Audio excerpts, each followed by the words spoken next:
Ooh. So I will have to check whether this makes sense at all. And I'm not really remembering like everything too well. Yesterday I was in a real rage, like, or rave or whatever, like really going through all of these things, and then I remembered, yeah, she cannot have bitten me outside because there I was still holding the ball with the cat grass, you know, things like that. So then I figured, oh yeah, we went into the house, she was squashing me in the door, and inside 2 kids from above were talking to me. So I was like saying to the woman, now you stay. And I didn't grab her, I just hold her on her upper arm. And then she went away, but then I took hold to her t-shirt, and that t-shirt was tearing because she was just moving away. So, and the kids were saying, let the woman go. So on the recording, you know, at times it doesn't really look too good for me because I was never saying, don't bite me. I wasn't even really, you know, I was in fight mode. I had somebody with his cellular phone following me on his bicycle. I had my backpack on one shoulder and not on both, and I was still looking for my camera so that I could make a recording of the trash bag that she was carrying. And then the handy and the cat grass was already occupying 2 of my hands, so I wasn't going grabbing her all the way. So 2 until her door. The man with a handy, with a cellular phone, I'd say, could prove that I haven't hit her. So if she says it's been out there, then of course, you know, she's lying already. Well, she is lying, but the thing is, in court you have to prove these bullshits. So how am I gonna do that? I need a lawyer to ask for the recording, for the transcript, for the translation, for hiding my address. This is gonna be a like 6 months to a year thing. That's how these things go on. So now it's again, you know, that I have like troubles with the police and with minor bullshit. So there was a woman last summer, autumn, and she was taking a photograph, and I said to her, erase the photograph. So she wanted to drive off with her bike.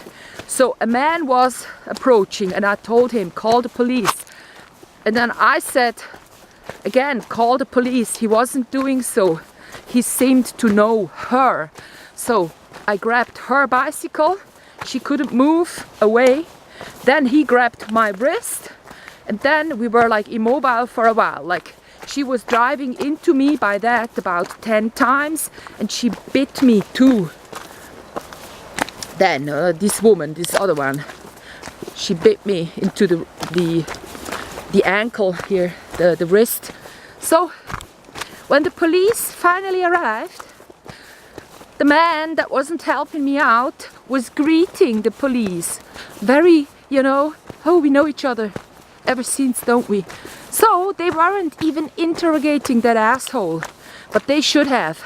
It's like when in Zurich something happens where someone gets hurt. In any case, the police calls this a to-do case. They don't put it aside and wait for you to go and ask for suing your opponent, you know. They would step in for you because they just do business as usual. But here, the police arrived, they took a photo of my trembling hands, because by then I was like for 15 or 10 minutes, whatever, holding that woman. And she was always driving off, and then finally she was able to erase the photo, and then she fell when she was driving a curve on her bike. So she was really doing all sorts of bullshit on her bike herself. So the man that was around, he was not saying, me, I have hurt that woman. No, but au contraire also, he didn't say that woman would not stay. Because the thing is, he knew her. He was continually telling her to leave.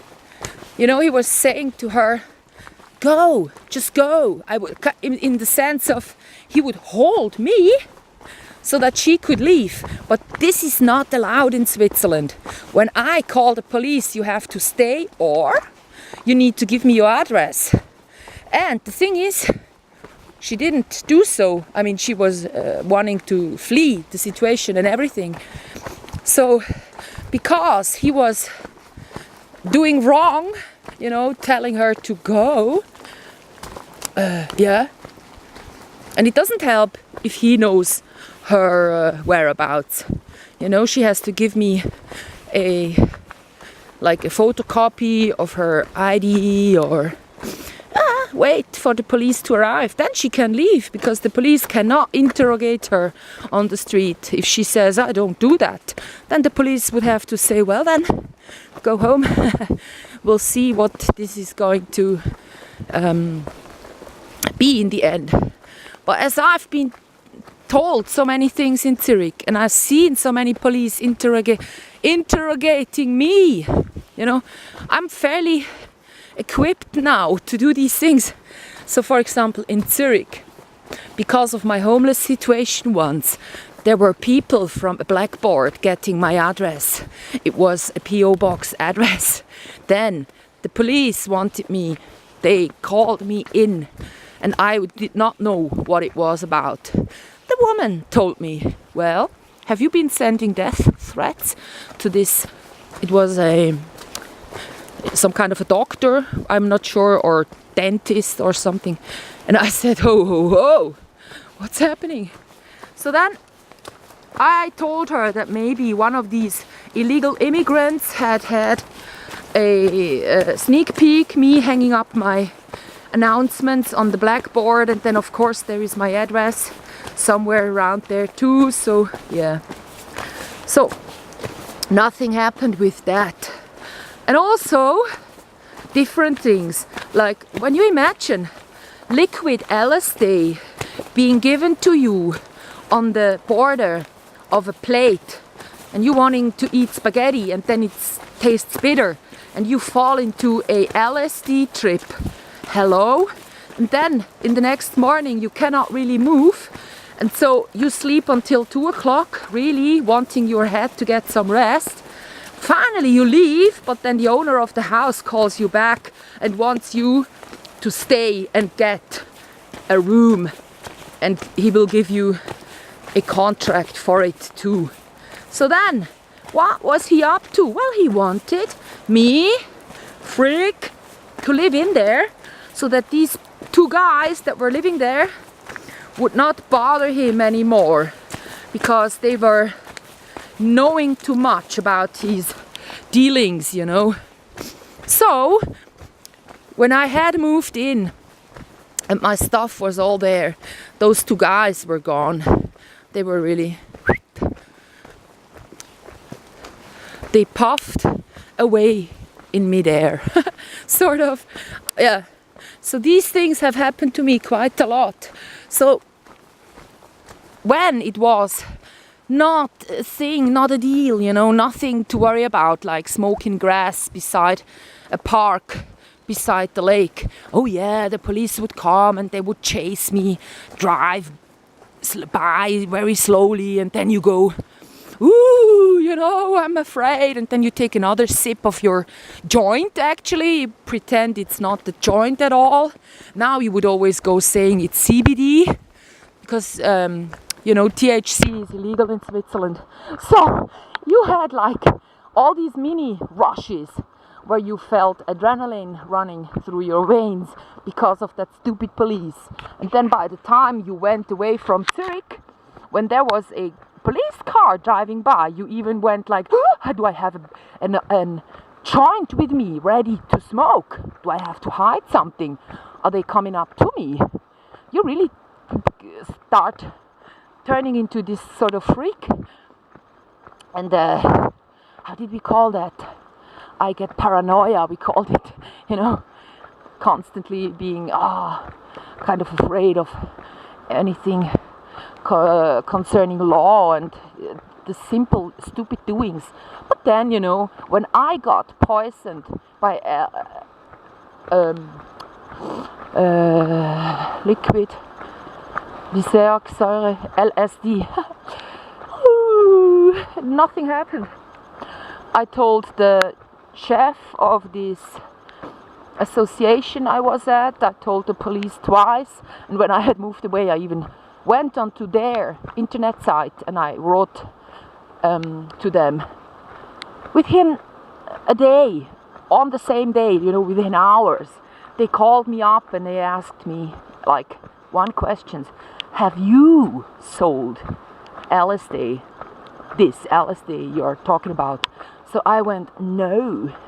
And I repeated, of course, sort of like, you know, I've once told you my house owner giving me a contract for 3 months to making people leave.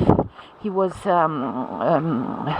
ushering me in with this LSD, and he had bought it liquid, and he had no good eyesight, so he wasn't really able to deal with it. So he was actually calling for the one that brought it to him to make him tell about the deliverer, so that he could either change or get some information. He was really, when he was closing his bike, he was like 5 centimeters close because he was so bad in eyesight. So I, of course, you know, I these things I put together years later, not like on the spot. I'm not that cool, but on the spot we went like watching Cheech and Chong and sort of going, well, will he put the liquid LSD into our food? Because when I was living there, he was trying to make me clean the house excessively. He had a plan, and I was supposed to do like another part of the house every other week, and I refused to do so totally. So that's too why he got mad, and I got the sack, and I couldn't continue living there. And then I got the bottle thrown onto my head from the back. So I don't really know who's done it. So it could have been the house owner or my fellow community guy there, living there with me. So, just telling you, life is really strange. When stuff happens, you know, nothing happens. But when really minor things happen, like I'm telling the police, this woman has been yesterday putting the rubbish onto the streets, basically. They go like, she tells them I have hit the tooth out of her mouth. They go believing it, not even searching for the rubbish bag, telling me the rubbish bag is inexistent. So I go, yeah, of course you don't, you know, inside me I go, of course you don't want to search for a rubbish bag, right? You wait for the LSD to happen, you know. And then when it happens, they don't even, you know, do stuff.